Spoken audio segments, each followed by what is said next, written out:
Gelmesen Allah'ım eşkimden divane. Yandım ay Allah, sabrim kurtardı. Pervanemi kim apardı? Ben düştüm bir derde, hiç kim derdimi bilmez. Gözlerim gülemde yüreğim gülmez. Allah'tan sonra hiç kes sözümü bilmez.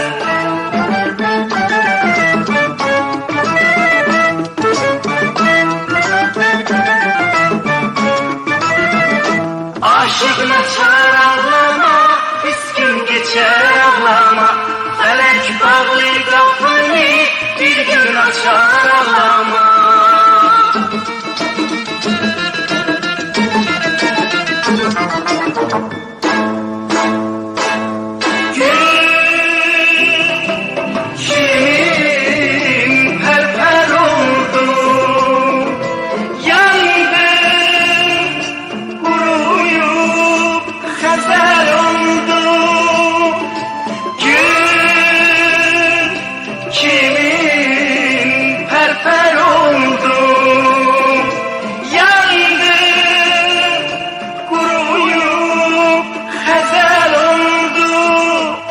Eşkin otuna yandı pervane.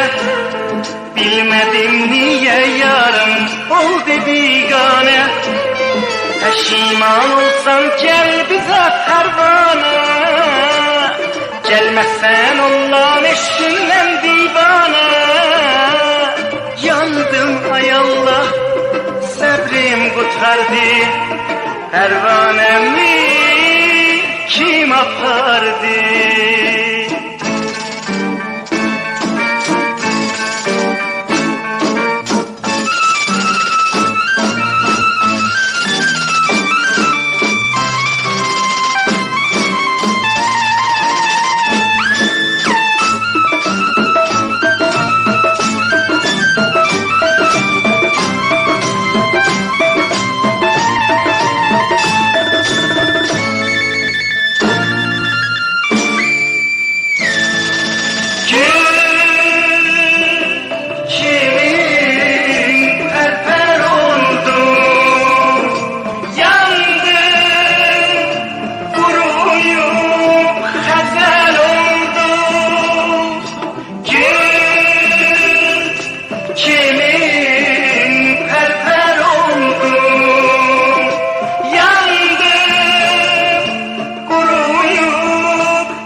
Eşkin otuna yandı pervane.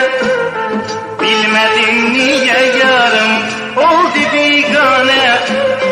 Peşiman olsan gel bize pervane. Gelmezsen Allah'ın eşkinden divane. Yandım ay Allah, sabrim kurtardı. Pervanemi kim apardı?